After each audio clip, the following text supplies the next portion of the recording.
पहलगाम आतंकी हमले को लेकर एक सनसनीखेज खुलासा सामने आया है।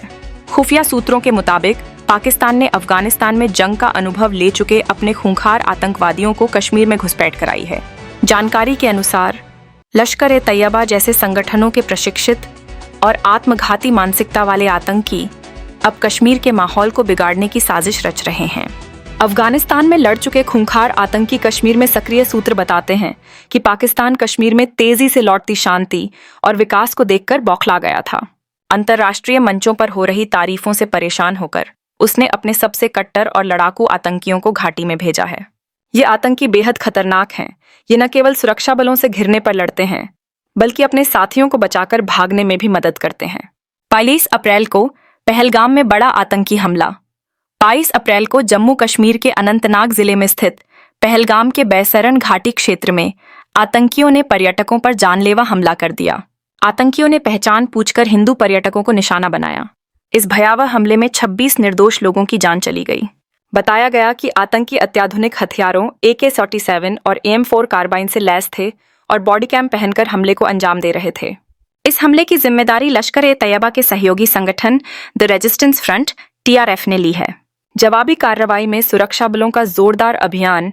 इस हमले के बाद जम्मू कश्मीर में सुरक्षा बलों ने आतंकियों के खिलाफ व्यापक अभियान छेड़ दिया है। घाटी के जंगलों में लगातार तलाशी अभियान चलाए जा रहे हैं। मुठभेड़ों के दौरान कई आतंकियों को ढेर किया जा चुका है। सुरक्षा बलों ने पिछले 24 घंटों में 8 आतंकवादियों के ठिकानों को ध्वस्त कर दिया है। ऑपरेशन पूरे जोर पर है और आतंकियों के खात्मे तक जारी रहेगा। PM मोदी का सख्त संदेश। पीड़ित परिवारों को मिलेगा न्याय, दोषियों को मिलेगा कठोरतम दंड। प्रधानमंत्री नरेंद्र मोदी ने मन की बात के 121वें एपिसोड में देश और दुनिया को संबोधित करते हुए अपने भाषण की शुरुआत पहलगाम आतंकी हमले पर कड़े शब्दों में प्रतिक्रिया देकर की। उन्होंने कहा कि कश्मीर में लौटती शांति, बढ़ती पर्यटकों की संख्या और तेजी से हो रहे विकास कार्यों ने दुश्मनों को परेशान कर दिया था। ऐसे में देश के दुश्मनों ने फिर से घाटी को लहूलुहान करने की कोशिश की है। PM मोदी ने कहा, आतंकवाद के खिलाफ लड़ाई में देश की एकता सबसे बड़ी ताकत है।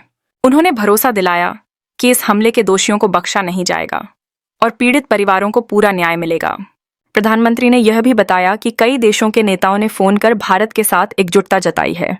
उन्होंने कहा, पूरा विश्व 140 करोड़ भारतीयों के साथ खड़ा है।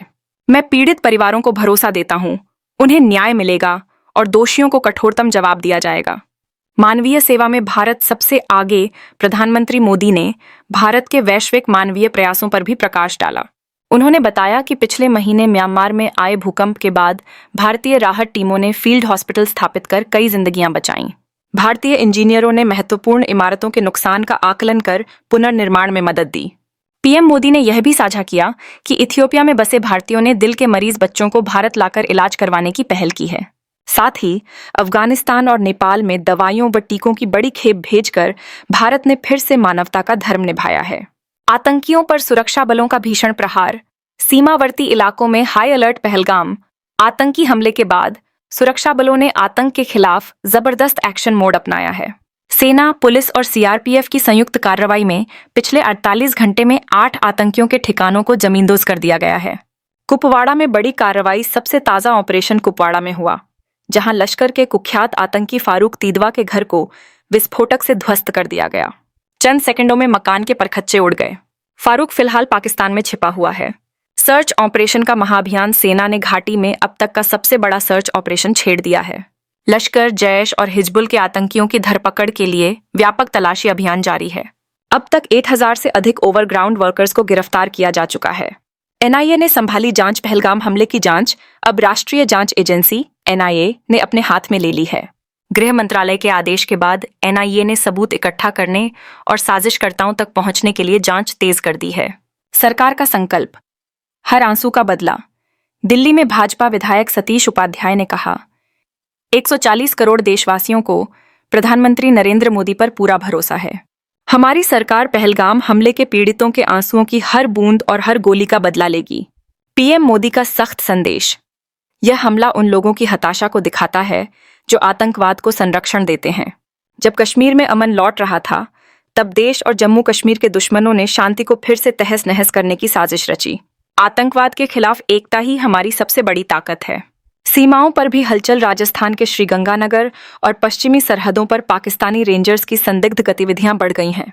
जानकारी के अनुसार पाक रेंजर्स जीरो लाइन तक पेट्रोलिंग कर रहे हैं और सरहद के पार गांव खाली कराए जा रहे हैं। जेसीबी मशीनों और अन्य निर्माण कार्यों की भी तैयारी देखी गई है।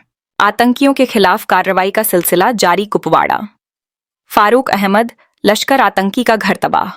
पुलवामा, त्राल में आतंकी आमिर नजीर वानी के घर को विस्फोट से उड़ाया गया। शोपियां, आतंकी अदनान सफीडार के घर को ध्वस्त किया गया। अदनान 2004 से लश्कर और टीआरएफ के लिए काम कर रहा था।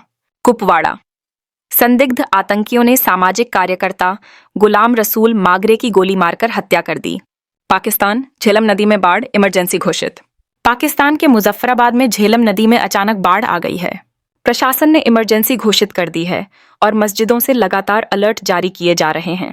पाकिस्तानी मीडिया के मुताबिक भारत पर बिना सूचना दिए झेलम में पानी छोड़ने का आरोप लगाया गया है, जिससे जल स्तर तेजी से बढ़ा है। पानी बारामूला से चकोटी होते हुए पाकिस्तान में घुस रहा है। स्थानीय लोगों को नदी से दूर रहने की चेतावनी दी गई है, लेकिन बड़ी संख्या में लोग बाढ़ देखने के लिए पुलों पर जमा हो रहे हैं।